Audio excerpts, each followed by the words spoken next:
a la decisión que tomó este tribunal pleno de diferenciar en el asunto. Desde luego no me pasa desapercibido que un proceso legislativo es un solo proceso legislativo, pero si para este caso concreto, por las urgencias de las elecciones del próximo 16 de septiembre, el tribunal pleno tomó la decisión de diferenciar los temas, por esta razón, insisto, y por una cortesía con el ministro ponente y la forma en que se elaboró el proyecto a partir de una decisión unánime de este tribunal pleno, estoy dividiendo estas condiciones. Por supuesto que si fuera una acción en la que estuviéramos viendo la totalidad de los elementos, tendríamos que ver también la totalidad de los argumentos que se están planteando. En este caso concreto, que es a mí lo que me parece, voy a señalar las posiciones sin aludir a nadie en lo particular para no omitir algunas condiciones. Es verdad, se mencionó que aquí podía haber una condición de parlamento abierto y eso parece ser que tuvo la Asamblea Constituyente la virtud de convocar a un número muy importante de personas, generar órganos previos, anteproyectos, discusiones. Pero la pregunta es si eso satisface las maneras como hemos interpretado el artículo 6 de la Convenio 169 de la Organización Internacional del Trabajo y el artículo 4.5 de la Convención sobre las Personas con Discapacidad. Y desde mi punto de vista no. ¿Por qué razón? Porque ahí se hacen señalamientos muy puntuales en la manera en la que se tienen que llevar a cabo estas consultas, por lo cual me parece que se hizo. Tan se hizo así que en materia indígena yo creo que esta comisión a la que me referí hace un momento hizo un muy buen trabajo, generó su protocolo, las consultas, etc.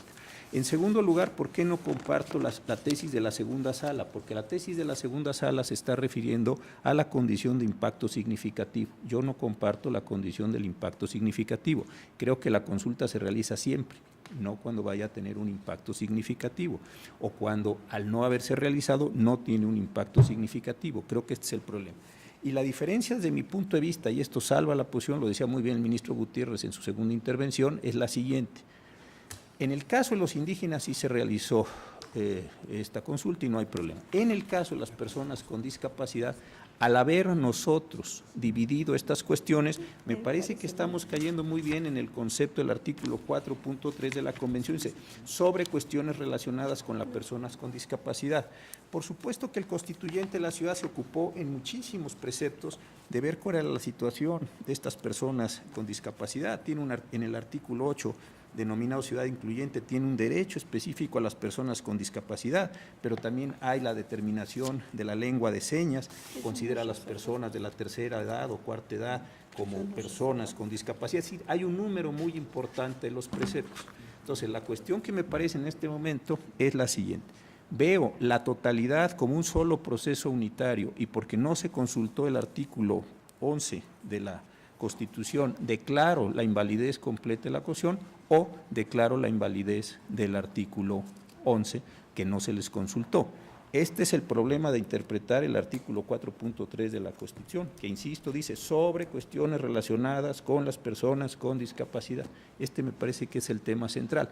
Si las delegaciones son más grandes o son más chicas, o si las delegaciones tienen competencia sobre aguas o no tienen, ahora los ayuntamientos, esto es un tema en el que debe haber habido una consulta específica o esa consulta específica debe haberse dado sobre el derecho a discapacidad, a lengua de señas, a educación, a servicios de salud y a otras cuestiones que tienen que ver con esta condición particular y específica.